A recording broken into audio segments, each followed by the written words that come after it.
Suruh menjelaskan apa yang dihalalkan oleh Isa, tidak berguna juga. Mana umat yang memperingati ya hari turunnya makanan dari langit, tidak bisa juga. Tidak bisa. Makanya saya bilang tidak ada muslim yang percaya sama Qur'annya. Yo, silakan.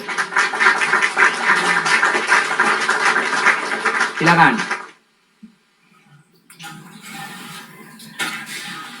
Teman-teman, saya sambil makan ya, nyemilan. Soalnya perut saya kosong. Ya, perut saya sudah kosong. lapar, guys.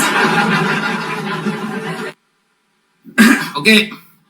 Bismillahirrahmanirrahim. Iris kuping saya kalau ada jawabannya katanya. Dia lucu teman-teman ya.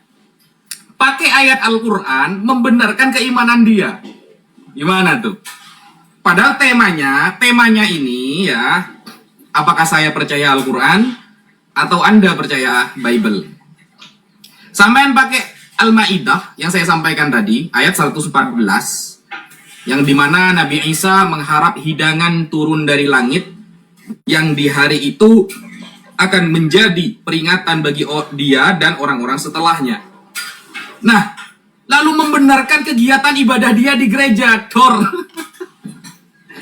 Coba pakai Bible, Dis. Pakai Bible kalau mau membenarkan agama kamu. Jangan pakai Al-Quran. Tadi kok saya ulang-ulangi. Pakai Bible kalau mau membenarkan agama kamu. Masa kegiatan kamu di gereja pakai Al-Quran dalilnya? Dis. Nah, mana peringatannya? Kalau memang orang-orang setelahnya itu memperingati hari itu. Lah, ayatnya sudah kamu baca, Dis. Justru ayat itu tertera dalam Al-Quran. Berarti Al-Quran memperingati kejadian itu dengan mengatakan bahwa dulu Nabi Isa pernah berdoa kepada Allah agar ada hari yang diturunkan makanan dan menjadi peringatan. Itu tertera dalam Al-Quran. Dengan ayat itu tertera dalam Al-Quran, berarti umat Islam memperingati hari itu. Jediar. Selamat datang di kebenaran. Ayatnya kan di Quran, ada di Bible. Ayat itu ketika ada, itu kita memperingati. Memperingati itu udah harus ke gereja, Dis. Memperingati itu mengingat. Memperingati itu mengingat. Mengingat bahwa pernah Nabi Isa berdoa seperti itu. Ayatnya tertulis dalam Al-Quran. Anda justru membenarkan Al-Quran. Bahwa Al-Quran memperingati doa Nabi Isa itu dengan cara tertera jelas di dalam ayat Al-Quran. Gitu. Ayatnya tadi dibaca masih minta dalil. Justru ketika sudah tertulis dalam Al-Quran, berarti umat Islam memperingati Nabi Isa dulu pernah berdoa demikian. Dan menjadi peringatan, diperingati, kita mengingat, gitu. Ayatnya pakai Quran kok. Kan tertulis dalam Quran itu. Di Bible ada nggak? Nggak ada. Sampai Dajjal keluar 3 kali nggak ada. Lalu sampai mengatakan ajaran dusta. Tadi ada yang sebelum saya jawab, teman-teman. Di awal ya. Bahwa Nabi Muhammad itu membolehkan dusta katanya. Untuk masalah orang-orang yang bertikai. Itu padahal udah ada di dalam Quran loh. Kalau temanya itu di Quran sama Bible. Anda melarang saya tafsir. Tapi pertanyaan Anda harus menjawab dengan tafsir. Pakai Quran, Dis. Jawab dengan ayat Quran. Tanya di ayatnya, lalu tanya kepada saya penjelasannya.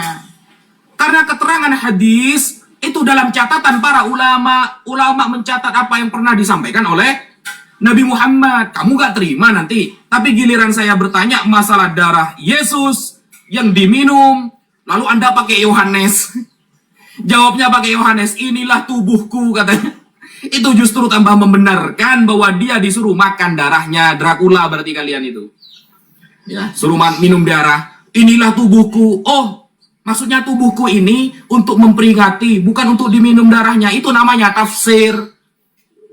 Nah, contohnya bapak-bapak gereja sampai sekarang menerangkan ketika di dalam pidatonya, inilah tubuhku, inilah cawanku. Itu namanya tafsir.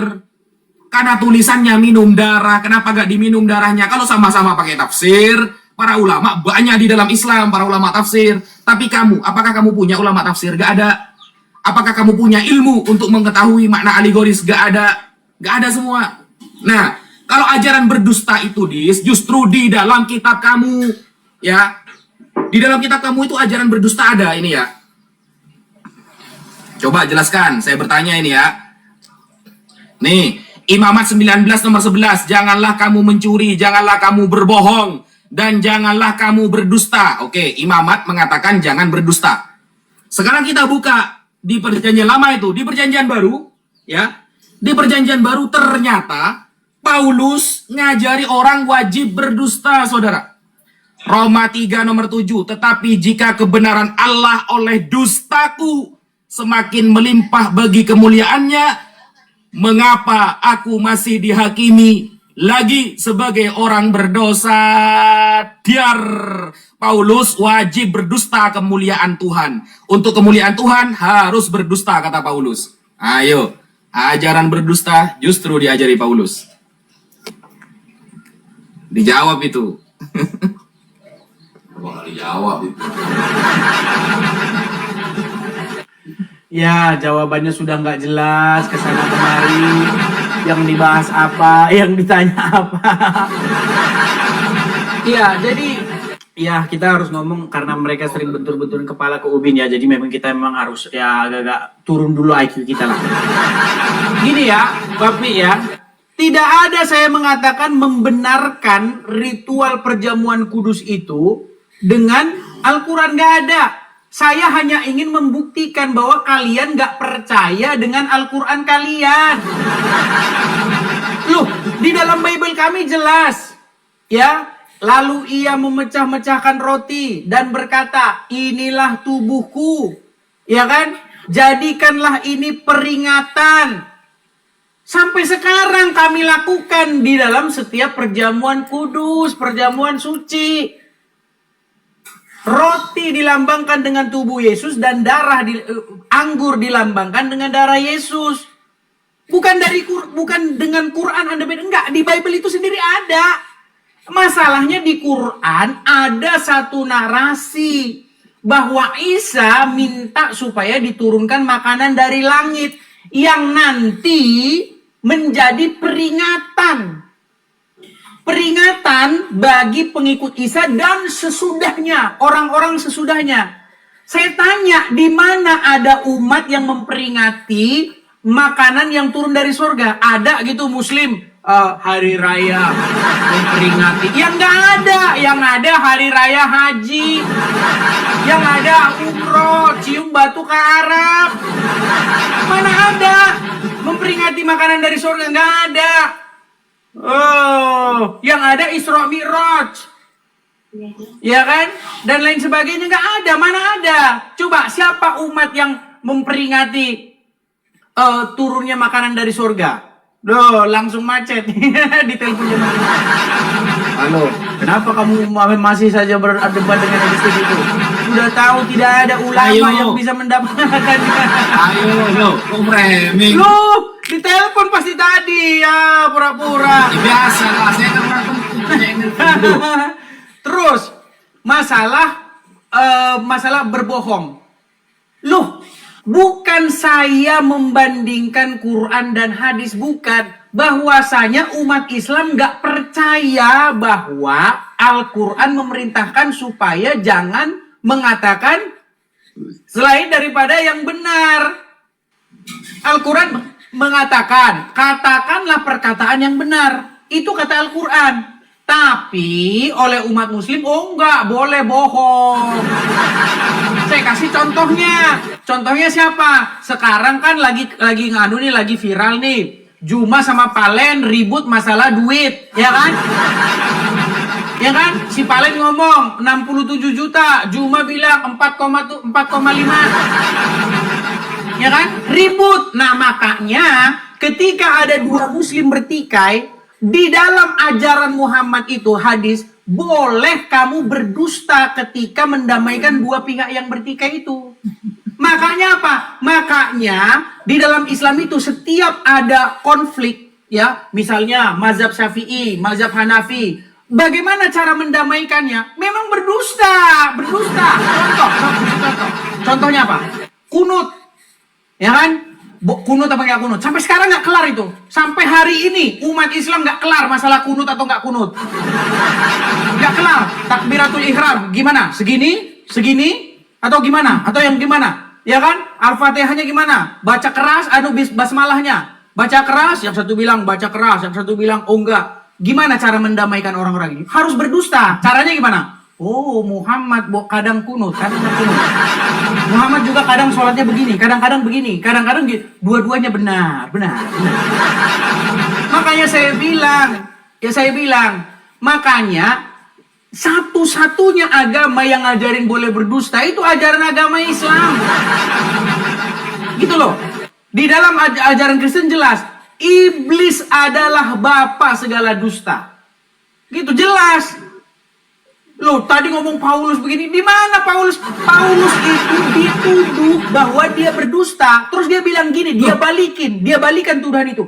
Kalau kebenaran Allah oleh dustaku semakin melimpah, untuk apa aku menjadi dihakimi? Paulus itu, dia itu sarkas.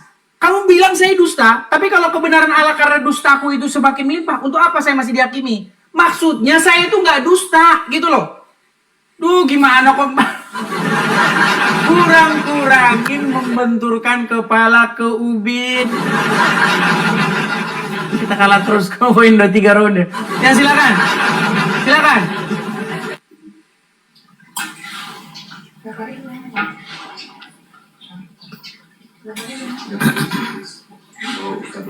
Oke, bismillahirrahmanirrahim. Jawaban kamu kok pakai tafsir semua, Dis? Gitu loh. Jelas-jelas Paulus mengatakan kalau dengan dustaku atas kemuliaan Tuhan, ya. Lalu kenapa aku dihukumi karena dustaku, kata dia. Berarti seolah-olah Paulus itu membenarkan ajaran dusta. Dusta itu boleh atas kemuliaan Tuhan, gitu loh. Jangan ditafsiri, Dis. Ditafsiri lalu sama kata Edis bahwa Paulus ini sedang membalikkan orang yang sedang bertanya, apa ini? Jelas kalimat Paulus ini gini, kalau karena dustaku Tuhan semakin mulia, kenapa aku dihukum? Berarti kan seolah-olah dusta itu boleh kalau kemuliaan Tuhan alasannya. Jangan ditafsiri, nggak boleh pakai ulama tafsir, tapi kamu dari tadi tafsir, Dis. Lalu Yesus mengatakan, ya, inilah tubuhku, minumlah darahku, kata Yesus. Ternyata kata Mas Edis itu maksudnya anggur. Darah itu pelambangan dari anggur. Darah kok anggur, gak nyambung. Kemudian tubuhnya itu sama dengan roti. Darah kok roti. Emangnya Yesus terbuat dari ragi gitu?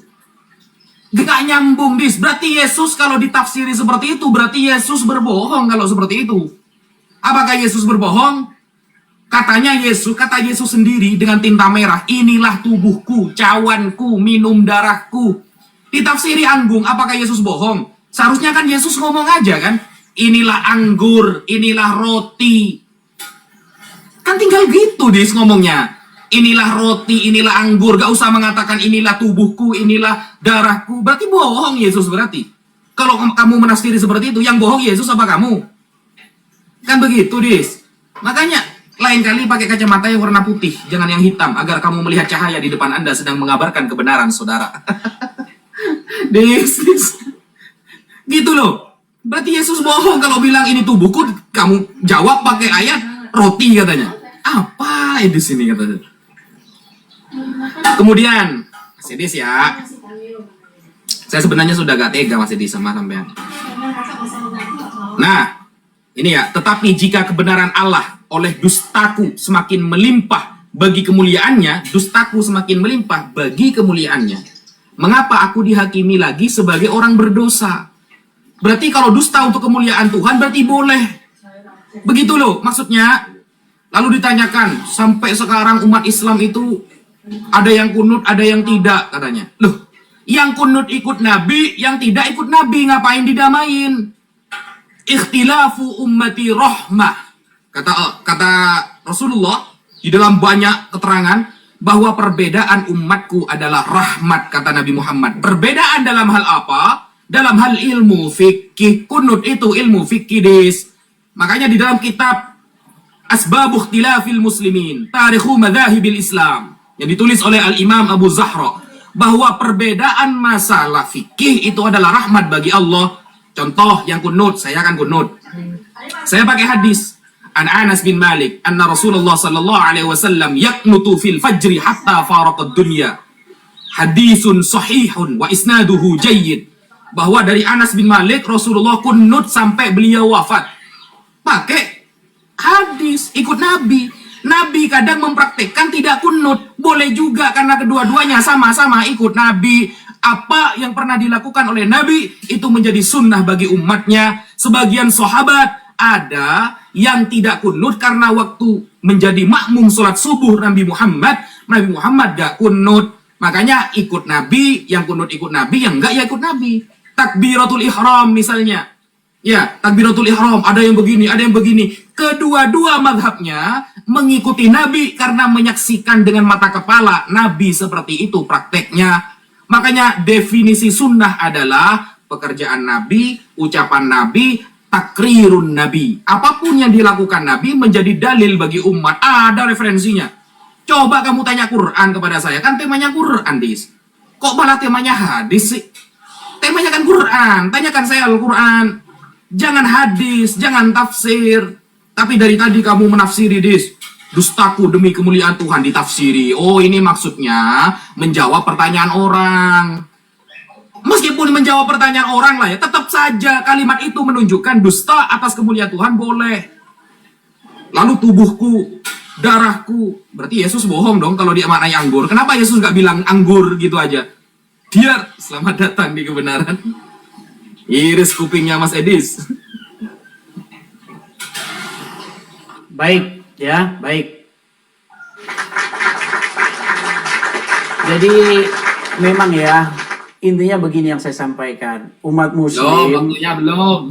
Muslim tidak percaya kepada Al-Quran. Karena apa? Karena dari tadi dia ngomong panjang lebar, bukan Al-Quran kok yang dipakai. Menurut sahabat begini, sahabat. Kan sudah saya bilang. Ini anunya ya, dilema atau lucunya begini.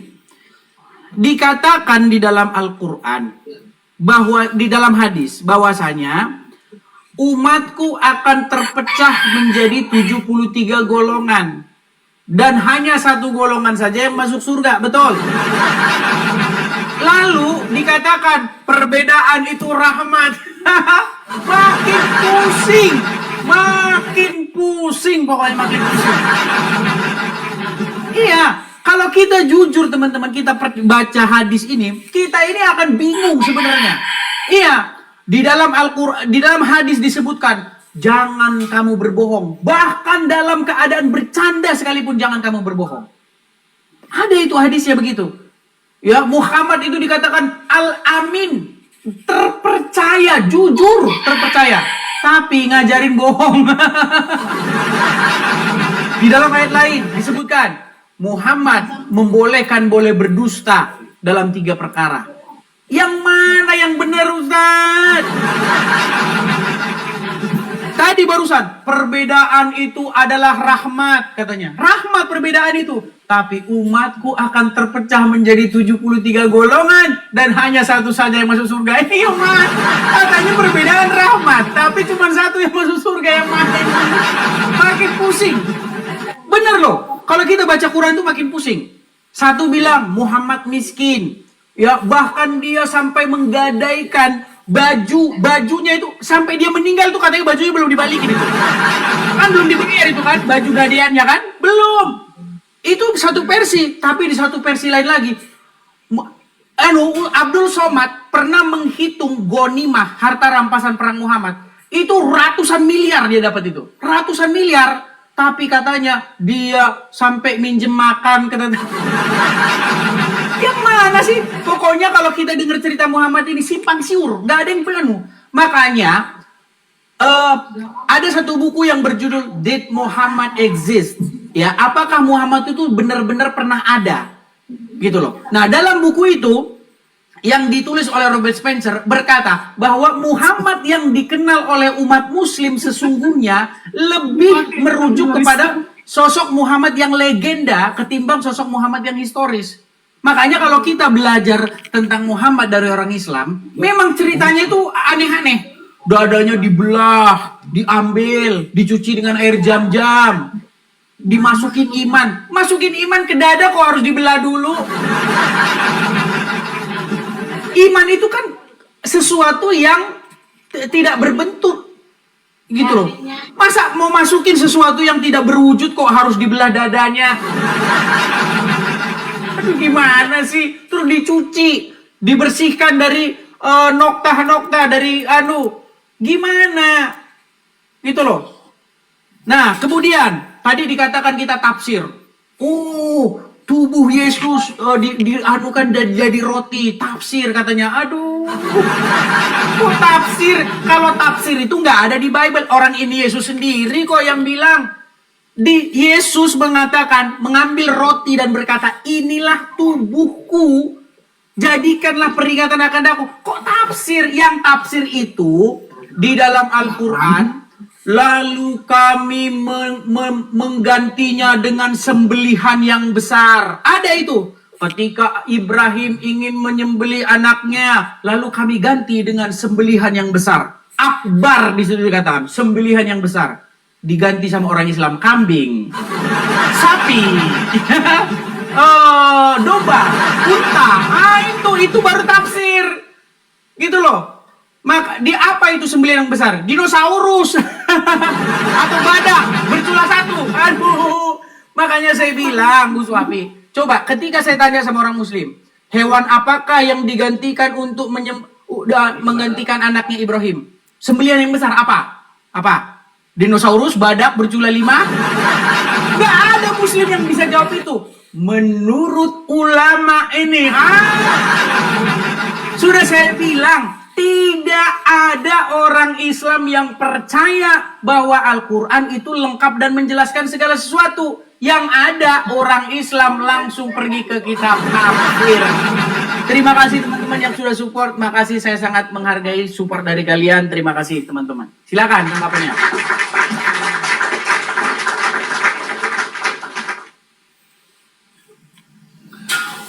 Oke, bismillahirrahmanirrahim. Yang digantikan, yang disembelih oleh Nabi Ibrahim, anaknya Ismail atau Ishaq. Diganti apa? Diganti sapi katanya. Diganti unta katanya. Saudara, yang dilakukan Islam sesuai di dalam Al-Quran, anittabi' millata Ibrahim hanifa. Ikutilah millah Abraham yang hanif. Dan ternyata di dalam kitab Torah, untuk menebus dosa perorangan, banyak orang, pemuliaan, semuanya ada yang kerbau, ada yang kambing, ada yang domba. Itu di Taurat ada. Di Taurat aja ada, kamu ngapain jauh-jauh ke Quran? Di Taurat sudah diajari penebusan dosa di imamat misalnya. Imamat 4, satu paragraf Anda baca itu. Dari ayat 1 sampai 30 lebih itu. Ada domba, ada kambing, kemudian nanti ada kerbau. Ini kitab kamu ada gini kalau gak pernah hatam baca Bible. Yang kedua, minimal kalau kita itu yang disembelih adalah hewan, bukan Tuhan yang disembelih. Kalau kamu kan Tuhan yang disembelih untuk penebusan dosa, kita itu orang Yahudi pakai hewan ya. Di dalam Islam Idul Adha pakai hewan. Kalau di Kristen Tuhan yang disembelih. Ini kan ngawur ini. Kurang ajar saudara. Kok bisa Tuhan yang disembelih? Padahal di Yahudi ya, di agama Yahudi cukup pakai hewan. Itu sudah tertebus dosanya. Imamat 4 baca satu pasal sampai 30 lebih ayatnya. Di Kristen mau menolak ajaran Yahudi, katanya Taurat itu sempurna. Ngapain diganti-ganti hukumnya? Katanya Taurat itu mencerahkan hati dan jiwa bagi orang yang tak berpengalaman. Ngapain penebusan dosa sudah enak-enak untuk kambing harganya cuma 2 juta, saudara? Malah Tuhan yang disembelih. Ini kan kurang ajar, saudara. Dis. Ketika kau ini sudah lapar dia, guys. Nangis, Dis. Nangis, Dis. Aduh ya Allah. Ternyata Taurat dan Islam sama ya. Sama-sama apa? Kalau ingin mendapatkan pahala, setiap darah ya yang disembelih dari hewan kurban akan menjadi penghapusan dosa. Enggak, kalau Kristen Tuhannya yang disembelih. Ngawur, saudara. Dis. Jadi tolong Mas Edis ya, tolong. Saya kok ketawa terus ini. Jadi kalau membandingkan apa namanya itu ya, membandingkan sebuah ajaran, jangan di framing Al-Quran itu. Ajaran Anda jauh lebih gabrul. Kok bisa? Dulu di dalam Taurat, Dis, ya, di dalam Taurat dulu, kalau melihat Tuhan, maka kita yang mati, Dis. Di dalam Taurat dijelaskan, kamu tidak akan bisa melihat Tuhan. Kita yang akan mati. Di Al-Quran juga tidak bisa melihat Tuhan. Nanti di akhirat kita baru diizinkan oleh Allah untuk melihat Tuhan. Wujuhu yawma idzin nadhirah ila rabbiha nadhirah. Wajah orang beriman nanti di surga berseri-seri, kepada Tuhannya mereka melihat. Keren. Kalau di Kristen, manusia melihat Tuhan, Tuhannya yang mati. Kalau di Taurat yang melihat Tuhan yang mati. Di Kristen Tuhannya dilihat oleh orang Romawi, oleh orang Yahudi, malah Tuhannya yang tewas. Tolonglah. Kalau membandingkan sebuah ajaran ini jangan ke sana, tewas Anda nanti. Gitu loh, Dis. Aduh. Jadi Edis sudah mulai bingung, guys ya. Sudah mulai bingung semua pertanyaan hadis. Lalu pakai hadis iftaraqal muslimun ala salafin wa sab'ina millah. Umat Islam terpecah belah menjadi 73 golongan. Satu yang masuk surga. Siapa? Ma ana alaihi wa ashabi. Orang yang ikut aku dan ikut para sahabatku.